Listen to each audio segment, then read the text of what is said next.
এই মেঘালয় ট্রিপের আজ আমাদের তৃতীয় দিনে আমরা যাচ্ছি মেঘালয়ের সবচেয়ে সুন্দর ও জনপ্রিয় হিল ডেস্টিনেশন চেরাপুঞ্জিতে। এই চেরাপুঞ্জিতে কিন্তু তোমরা মেঘালয়ের সবথেকে বেশি ফেমাস টুরিস্ট প্লেসগুলি দেখতে পাবে। তো চেরাপুঞ্জির আজ কোন কোন টুরিস্ট লোকেশনগুলি ঘুরে দেখলাম পুরোটাই দেখতে পাবে এই এপিসোডে। তো এখন হচ্ছে পুরোপুরি করে রেডি হয়ে গেলাম, এখন যাচ্ছি হচ্ছে নিচে।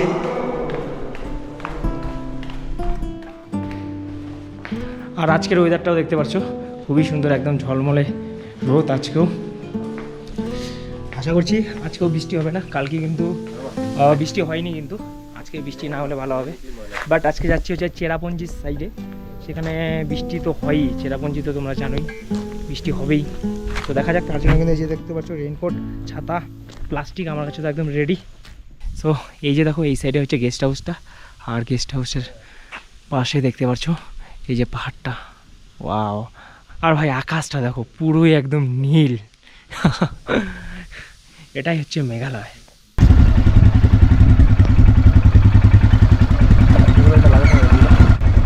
ফাইনালি বের হয়ে গেলাম আজকে হচ্ছে চেরাপুঞ্জির উদ্দেশ্যে।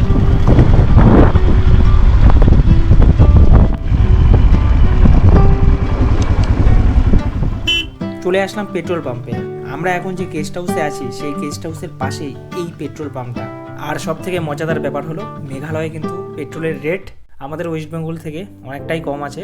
এখানে রেট চলছে 96 টাকা 35 পয়সা, আর আমাদের ওখানে 105 কি 106 এরকম সামথিং হবে।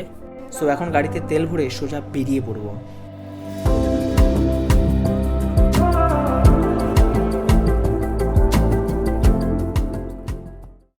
তো সকালে ব্রেকফাস্টটা করতে হবে, তো ব্রেকফাস্টে ভাবছি ম্যাগি খাবো। তার জন্য দাঁড়িয়ে পড়লাম হচ্ছে রোড সাইড, দেখতেই পাচ্ছ এই রোড সাইডের সামনে একটা দোকানে।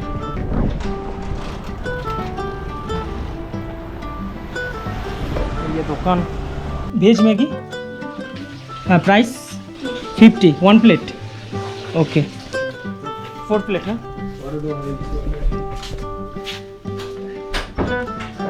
আর এই যে সবাই এখানে রেডি। রাজেশ ভাই, তুমি কিছু বলতে চাও? বলতে আগে ব্রেকফাস্টটা করি, তারপরে কথা বলবো। আচ্ছা, ইন্দ্র ভাই? হ্যাঁ, পেটটা পুরো খিদে হয়েছে, পুরো ভুক লাগিয়েছে। খানা পাইলে उसके बाद দেখা যাবে। আচ্ছা, ভালোই হয়েছে, এক একজন বাংলা, হিন্দি সবাই কয়েছে, সব ভাষা ঠিক।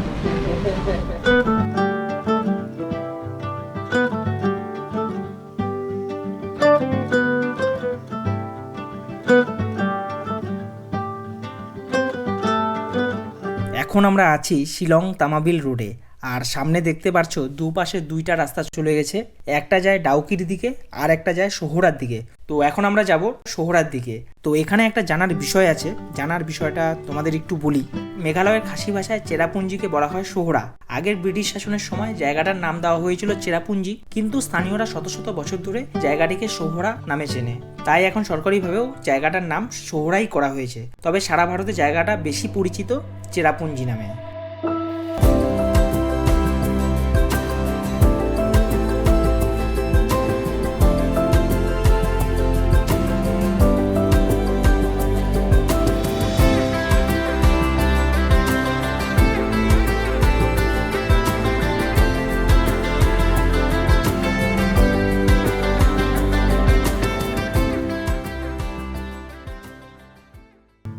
ফাইনালি তারপর আমরা পৌঁছে যাই মেঘালয়ের one of the most iconic waterfalls 7 sister ওয়াটারফলে। এখানকার স্থানীয় ভাষায় এই ফলসটাকে বলা হয় নোসুং থিথিয়াং ফলস। বাট সামনেই দেখতে পাচ্ছ ফলসটাতে জল নেই, খুব কম জল পড়তে দেখা যাচ্ছে। বর্ষার শুরুতে আসলে এই ফলসটাতে তোমরা ভালোভাবে জল দেখতে পাবে। আর একে 7 সিস্টার ওয়াটারফল কেন বলা হয়, তার কারণ বর্ষার সময় পাহাড়ের গা বেয়ে 60টি আলাদা জলের ধারা একসাথে নেমে আসে, তার জন্যই একে 7 সিস্টার ওয়াটারফল বলা হয়। তখন কিন্তু দেখতে অসাধারণ লাগে।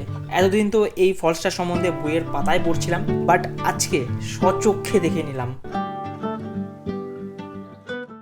তারপর আমরা 7 সিস্টার ওয়াটারফল থেকে বেরিয়ে পড়ি। ফলসটিতে তো জল দেখতে পারলাম না, জল থাকলে ওয়াটারফলটার ভিউটা খুব সুন্দর দেখতে লাগে।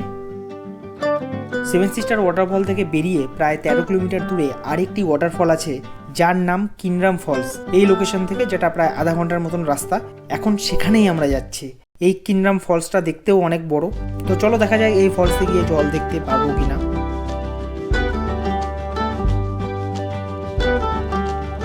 দেখতে দেখতে চলেই আসলাম ওয়াটারফলের সামনেই দেখতে পাচ্ছ ওই বিশাল পাহাড়ের ওপর থেকে জল নিচে পড়ছে। ভিউটা জাস্ট অসাধারণ।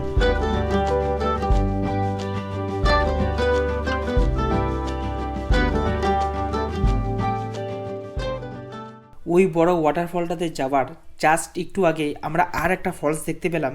এই ফলসটার নাম পুংখলিং ফল। এখানে আবার বাঁশের ছোট্ট ব্রিজও করে দেওয়া আছে উপরে যাওয়ার জন্য। এখানেও জল এখন সেরকমটা নেই। বর্ষার শুরুতে এই ফলসগুলোর ভিউ খুব সুন্দর লাগে, তখন জল কিন্তু মুষলধারে পাহাড়ের উপর থেকে নিচে গড়িয়ে পড়ে। আমরা আসছি বর্ষার শেষে, তাও ভিউগুলো ভালোই লাগছে। নারাম ফলস।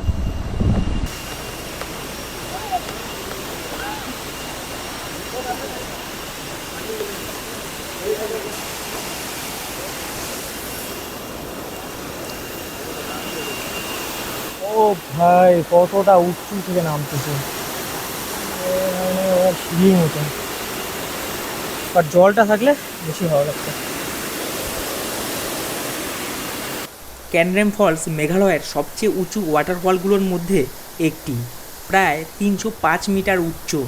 এই ফলসটা 3 ধাপে নিচে নেমে আসে, তাই এটাকে টিয়ার্ড ওয়াটারফলও বলা হয়। আর ফলসটার লোকেশন তোমাদের একবার বলে দিই, বলতে পারো আমি এখন যে লোকেশনে আছি, মেঘালয়ের ইস্ট খাসি হিলস জেলার চেরাপুঞ্জির থাংখারাং এলাকায় এই ফলসটা আছে। আর এই ওয়াটারফলটা ইন্ডিয়ার 7 হাইয়েস্ট ওয়াটারফল। তো এরকম এত বড় বড় ওয়াটারফল ফার্স্ট দেখলাম, খুবই ভালো লাগলো। আসার সময় তো পুরো জ্যাকেট ফ্যাকেট পরে আসছিলাম যে ঠান্ডা হবে, কালকে তো ওয়েদারটা একদম পুরো ঠান্ডাই ছিল। আর আজকের ওয়েদার দেখো একদম গরম, মানে একদম রোদে একদম পুড়ে যাচ্ছে।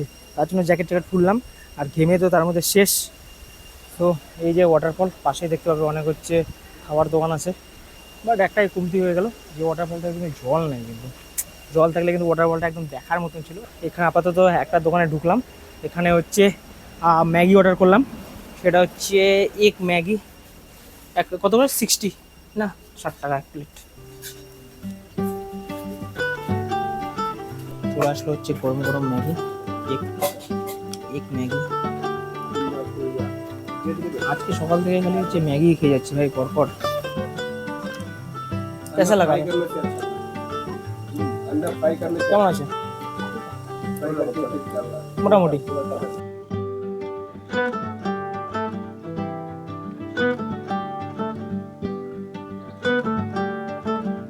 তারপর আমরা যাই আরও একটা ওয়াটারফলের দিকে, যেটার নাম ডবল ড্রাইভ ওয়াটারফল। এই ওয়াটারফলটা 7 সিস্টার ওয়াটারফল থেকে প্রায় 1.5 কিলোমিটার দূরে।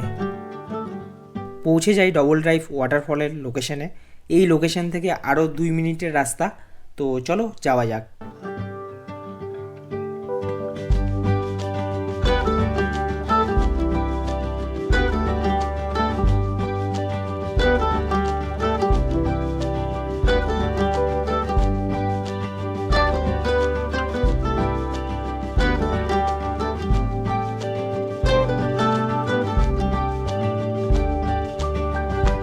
ফাইনালি আর একটা হচ্ছে এখন ফলসে যাচ্ছি, যেটার নাম হচ্ছে ডবল ড্রাইভ ফলস।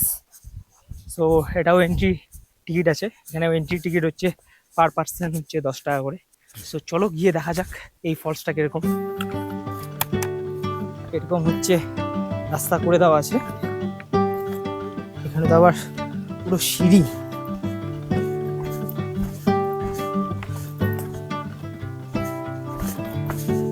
ওয়াও, অসাধারণ। তো এখন নামতে হচ্ছে নিচে।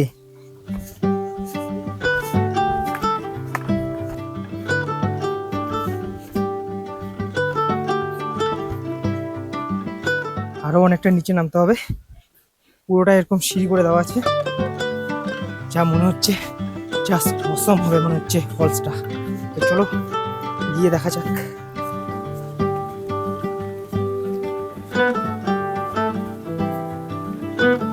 এখানে এন্ড হলো সিঁড়ি, আর কিন্তু সিঁড়ি নেই। ভাই সাব অসম তো। তো তোমাকে আমি দেখাচ্ছি, রেডি তো সবাই? চলেই আসলাম ওয়াটারফলটার সামনে। ওয়াটারফলটা তো একটু দূরে, তার আগে বিচের মতো এই জায়গাটা, খালি ভিউটা দেখতে পাচ্ছ, জাস্ট অসম। এতক্ষণে একটা সুন্দর জায়গা দেখে মন ভরে যাচ্ছে। এবার আমাকে এরকম একটু পাহাড় চড়তে হবে, তারপর ওয়াটারফলটা একদম সামনে থেকে দেখতে পাবো।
সেভেন সিস্টার ওয়াটারফল, ক্যানরেম ফলস আর ডবল ড্রাইভ ফলস ঘুরে আমরা এবার যাচ্ছি চেরাপুঞ্জির আর একটা আইকনিক স্পট নো কালিকাই ফলসে। এই জায়গাটা শুধু সুন্দর না, এর সঙ্গে জড়িয়ে আছে এক গভীর গল্প, আর মেঘালয় সবচেয়ে বিশাল ওয়াটারফলগুলোর মধ্যে একটা।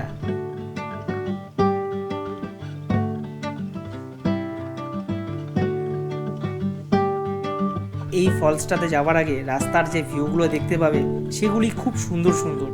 আর একটা জিনিস আমি খেয়াল করলাম, এখানকার পাহাড়ের যে ভিউগুলো আছে সেগুলো একটু আলাদা ধরনের, দেখে তোমাদের একদম মাইন্ড ফ্রেশ হয়ে যাবে।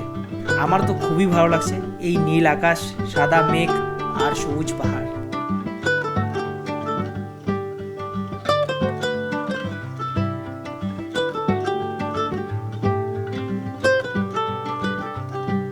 ফাইনালি আমরা চলে আসি ফলসের সামনে।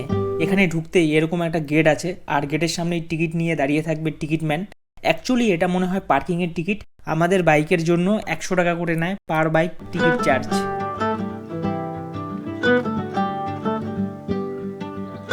এখানে ক্রাউডটা দেখতে পাচ্ছ, হিউজ ক্রাউড।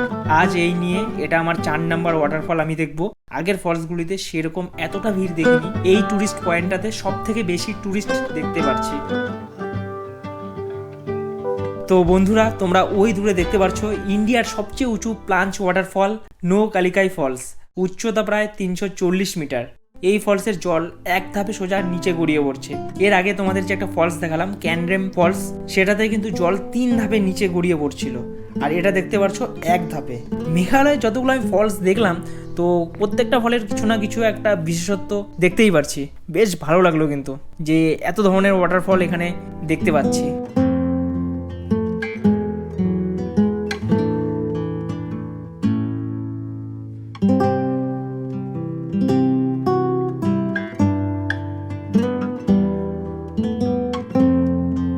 একটু আগে তো তোমাদের ফলসটা দেখালাম। বাই দা ওয়ে, এদিককার যে ভিউটা দেখতে পাচ্ছ এটাও কিন্তু খুবই সুন্দর, উঁচু উঁচু পাহাড় আর মেঘ পুরো একদম ভেসে ভেসে যাচ্ছে। আর একটু আগেই তো এদিকে দেখলে ফলসটা পুরো কিন্তু ক্লিয়ার বোঝা যাচ্ছিলো, বাট এখন কিন্তু পুরো মেঘ দিয়ে আর ভর্তি হয়ে গেছে। এখন কখন মেঘটা সরবে তারপরে কিন্তু আবার আমরা দেখতে পারবো সেই ফলসটাকে। যা আমাদের ভাগ্যটা ভালো ছিল যে এসেই দেখতে পাচ্ছি, তাহলে কিন্তু অনেকজন কিন্তু এখন আসছে, ওরা কিন্তু আর দেখতে পাচ্ছে না। যদি এরকম থাকতো তাহলে আর আমরা আজকে দেখতেই পেতাম না। তারপর এই ট্যুরিস্ট প্লেসটাতে কিছুক্ষণ ঘোরাঘুরি করতেই সামনেই দেখতে পারি কি যেন একটা প্রোগ্রাম হচ্ছে। এখানকার লোকাল ভাষায় কিছু একটা গান শুনতে পারছি।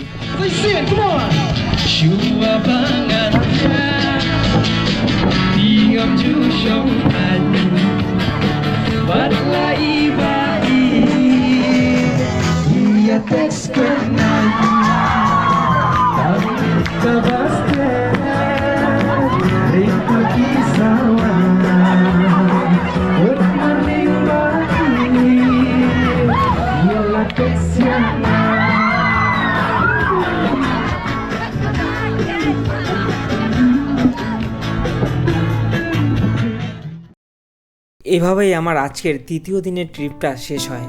আজকে যতটা পারলাম মেঘালয়ের ওয়াটারফলগুলো এক্সপ্লোর করার চেষ্টা করেছি। 4টা ওয়াটারফল ঘুরে দেখলাম আজ। আরও কিন্তু অনেক সুন্দর সুন্দর ওয়াটারফল আছে, সেগুলো এই ট্রিপে কভার করা সম্ভব হচ্ছে না। নেক্সট ট্রিপ আবার হবে, তখন কিন্তু ওগুলো এক্সপ্লোর করব। তো এখন যাচ্ছি আমরা আবার হোটেলের দিকে, যেতে যেতে রাত হয়ে যাবে। আর এখানেই ব্লগটা শেষ করছি, দেখা হচ্ছে নেক্সট ডেতে। নেক্সট ডেতে আমরা যাচ্ছি মেঘালয়ের আরও সুন্দর সুন্দর লোকেশনে। এক পৃথিবীর অন্যতম স্বচ্ছ জলের নদী ডাউকি,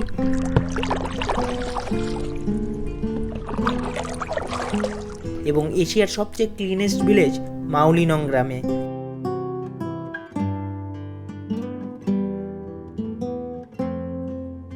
তার জন্য নেক্সট ডের ব্লগটা কেউ দেখতে ভুলো না।